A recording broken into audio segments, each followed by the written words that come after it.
Hi folks, hope you're all doing well. I'm not quite so much. You'll have to excuse me if I croak and splutter and sneeze through this, but I'm kind of down with a bit of a kind of flu-y thing going on.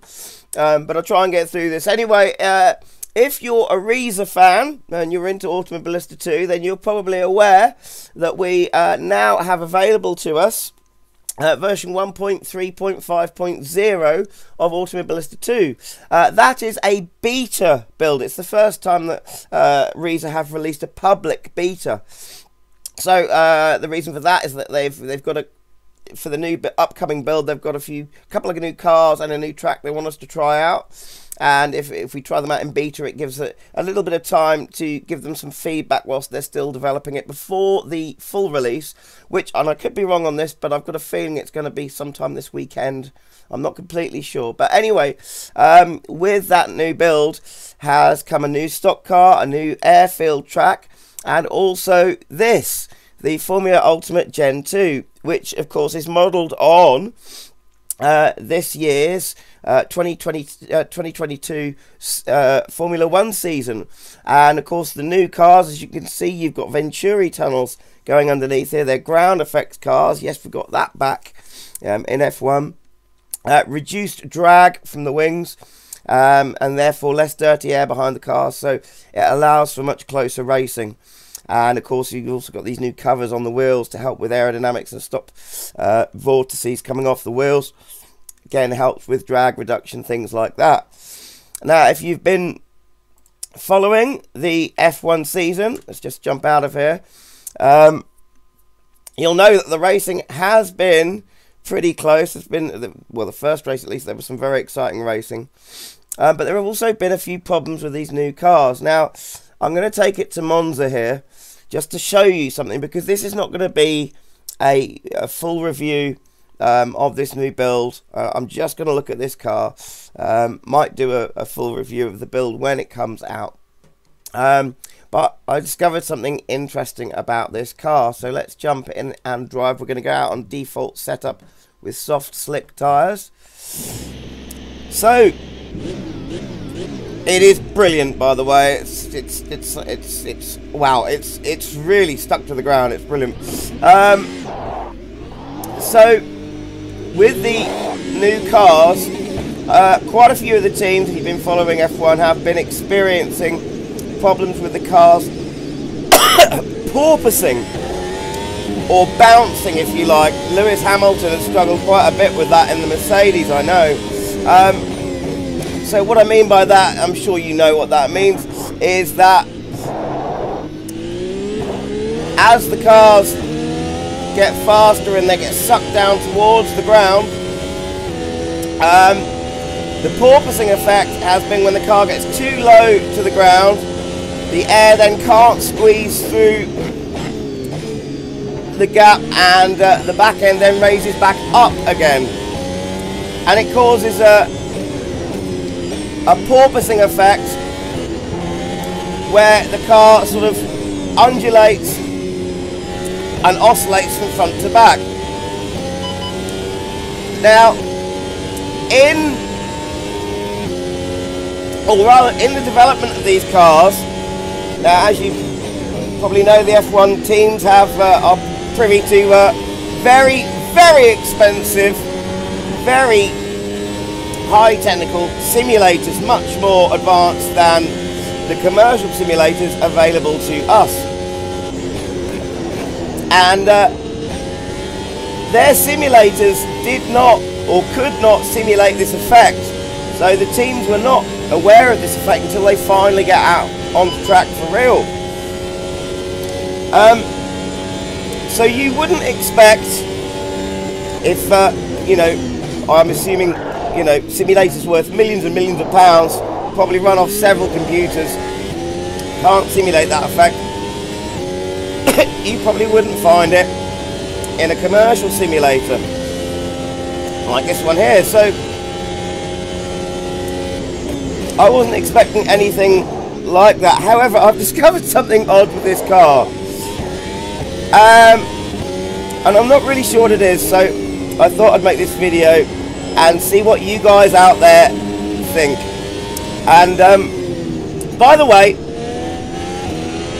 if you enjoy my videos, find them useful or just entertaining, please if you could do me a favour and click that subscribe button, and you'll get updates to future videos whilst I come off the track completely.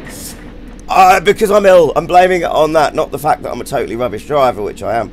But anyway, that run was on soft slick tyres, and I thought, even though I thought, you know, there's going to be no way that a simulator could simulate this effect, I've been playing around and trying to get that effect to happen by taking down the suspension, in particular at the rear, as much as I can. Not really getting that effect.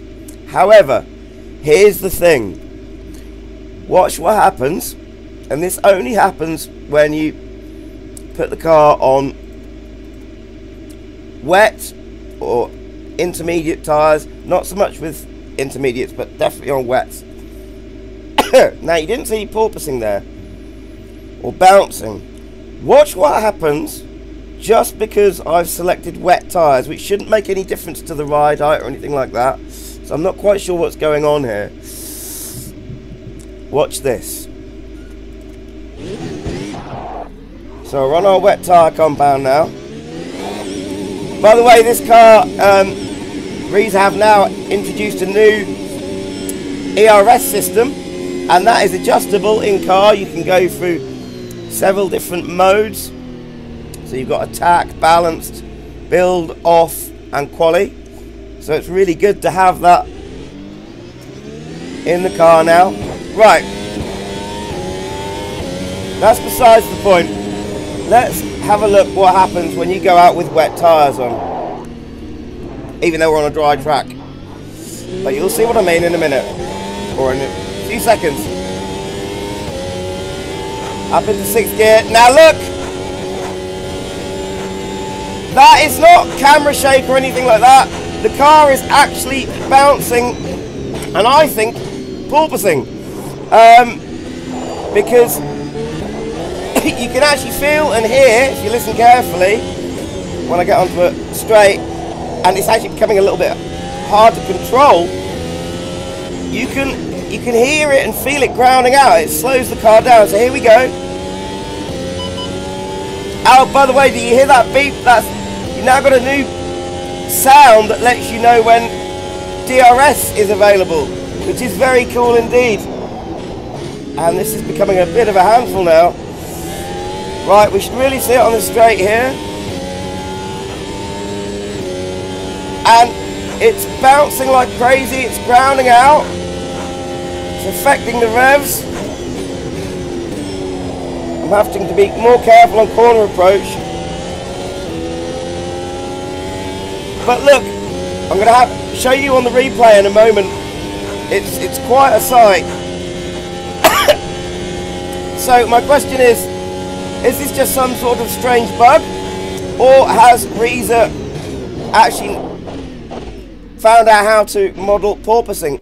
Now, to show you that, to show you a little bit better what's going on, if we go to our replay and let's wind on until we get to one of the faster sections. So here we go.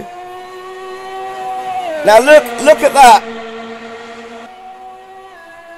You can really see it there. That doesn't seem like just bouncing to me. That really looks like it's undulating and oscillating. Let's just wind on a little bit further. Excuse me. I hate being ill, don't you? So here we go. Opening DRS. And bounce, bounce, bounce. And as soon as we get to this much faster straight here, we should get a better example of it. Okay, let's get rid of the interface. And it's bouncing up and down like mad, just like we saw with Lewis's car. What do you guys think of this? And why is that only happening when you select wet tyres? So it's got nothing to do with how you set your ride height, but look at that.